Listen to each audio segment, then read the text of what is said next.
Traveling on your own, it can be invigorating, it can be adventurous, it can be a lot of fun. It can also be very scary. But to help us out, offer up some tips is travel expert Susan Caddo from Travelzoo, especially for women who want to travel on their own, and more are doing that. Thank you very much for joining us today. Thank you.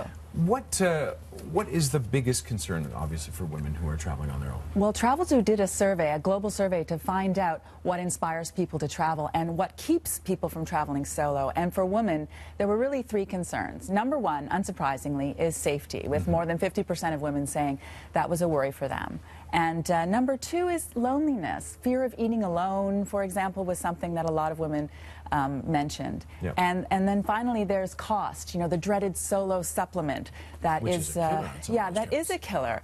And so at Travelzoo, we've taken those results and found trips for people that avoid the solo supplements, so that you can have a kind of easy and affordable trip around the world without being treated differently from people traveling with their friends or family. Let's talk about safety first. What are some of the things people can do who want to travel on their women specifically can do to make it a safer trip? Well, The Economist has a Safe Cities Index that looks at 70 cities around the world and rates them in terms of safety. So that's a good place to start checking things out. Number one is Japan, where they have things like women-only floors in hotels and even some pod-like women-only hotels.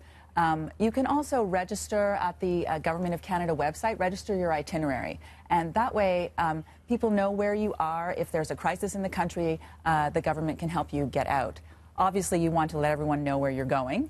And I think simple things like planning your arrival time in a city carefully, because you don't want to arrive in the late afternoon or the evening when you can't scout around your environs.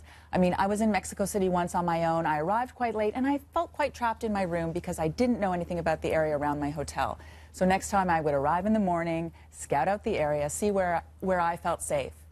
And the traveling alone, I love the traveling alone because I've done it quite a bit, because it opens up a chance to meet other people. Yes. But it's a different, and women though are a little more worried about that, and also, but they don't want to dine alone, they'd like to dine with people. How can they work around that? Actually, one of my colleagues at Travelzoo goes to a food tour as her first step in every new city. And what's great about that is you're not eating alone, you're getting to see a bit of this new place, plus you're getting to see places that you might want to go back to or feel comfortable going back to. And you make new friends to boot.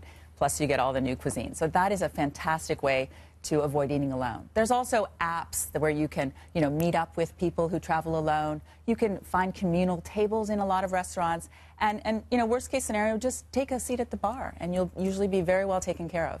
And the travel supplements are always a killer if you're going to do any kind of organized groups. Yes. How do you get around those? Well, it takes a lot of work to find trips that don't have a supplement. So Travelzoo has tried to do that work for you, and actually at Travelzoo.com we have a collection of solo travel trips that have waived the solo supplement. And some of them are amazing places that, you can do a river cruise in Europe or in Russia on your own and not pay any more than you would if you were going with someone else. And they're hard to find, but we have found them.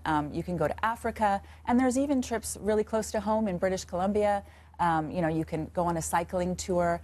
And so, you do have to look a little harder, but it can be found, and it's worth it because those solo supplements can be thousands and thousands of dollars, and no one feels good about doing that. No, paying that much money for it.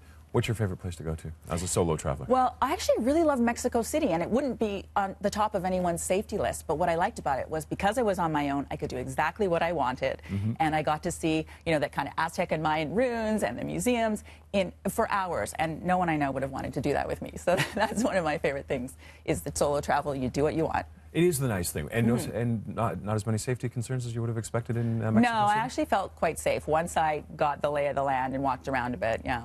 And where do you want to go on a solo travel? Well, actually, Japan is #1 on my list. I'm very much looking forward to taking a trip out to Tokyo. All right, Susan, thank you very much for joining us Thank you. today.